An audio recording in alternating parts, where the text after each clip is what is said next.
करेंगे धार की अहम खबर, जहां धार लोकसभा क्षेत्र में कांग्रेस अपना प्रत्याशी बदल सकती है। धार लोकसभा क्षेत्र से राधेश्याम मोवेल को प्रत्याशी बनाया गया है। कांग्रेस का प्रत्याशी बदलने को लेकर चर्चा हो रही है। कांग्रेस में चर्चा है, सूत्रों के हवाले से खबर है।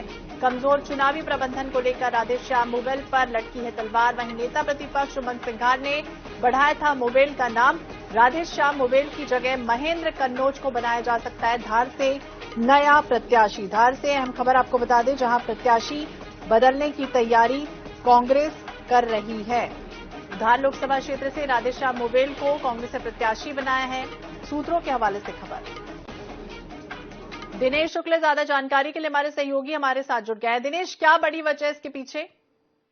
जी देखिए, जिस तरह से धार लोकसभा क्षेत्र पर सबकी निगाहें थी और वहां से उमंग सिंघार आते हैं जो कि मध्य प्रदेश में नेता प्रतिपक्ष की भूमिका में हैं, उनके रिकमेंडेशन पर, उन्हीं के कहने पर जो है राधेश्याम मोवेल को टिकट दिया गया था, ऐसा माना जा रहा है। और अब चूंकि चुनावी प्रबंधन जो है उनका बहुत कमजोर है, वो पिछड़ते हुए नजर आ रहे हैं चुनावी प्रबंधन में, इसको लेकर पार्टी में नाराजगी है और यही नाराजगी अब उनके टिकट बदलने का कारण हो सकती है।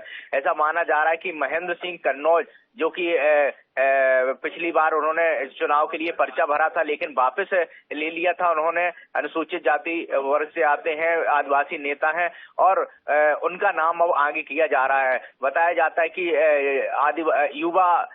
युवा आदिवासी शक्ति संगठन जयस से उन्होंने पिछली बार पर्चा भरा था महेंद्र कन्नौज ने, अब उनका नाम आगे चल रहा है। तो कुल मिलाकर 1 या 2 दिन में ये निर्णय हो सकता है, जिसको लेकर सुगबुगाहट शुरू हो चुकी है और कांग्रेस प्रबंधन जो है, कांग्रेस कमेटी है, वो उसने इस पर निर्णय लेने के लिए जो है नाम भेज दिए हैं। जी दिनेश, लेकिन अब ये समझना चाहेंगे, अभी हमने देखा कि किस तरह से जो कांग्रेस के प्रत्याशी थे बड़ी मुश्किल से तो सामने आ रहे थे, कई ऐसे दिग्गज थे जो लड़ना ही नहीं चाह रहे थे। अब एक बार नाम आने के बाद क्या ये भी कहा जा रहा है कि वो सक्रिय नहीं है, इस वजह से उन्हें बदला जाएगा या कुछ और बात?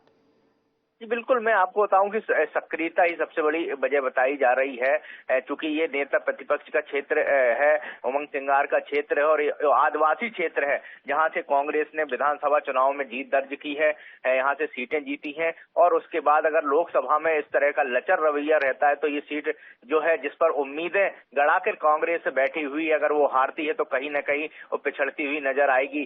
तो इसको लेकर अब मंथन का दौर पार्टी में जारी है और मुझे लगता है कि अभी ये कहना अतिशयोक्ति होगी कि अब बदला जाएगा टिकट कि नहीं, लेकिन ये कांग्रेस पार्टी के जो सूत्र हैं उनका ये कहना है कि ये इस पर टिकट बदला जा सकता है, जिसकी सुगबुगाहट लगातार जारी है। जी दिनेश, ये भी तो अब आरोप लगने लगे हैं, बीजेपी अब ये तंज भी कसने लगी है कि ऐसा ना हो कि नामांकन जब दाखिल हो जाए उसके बाद दूसरे चरण के नामांकन के लिए प्रत्याशी भाग खड़ा हो, इस तरह के आरोप अब लग रहे हैं।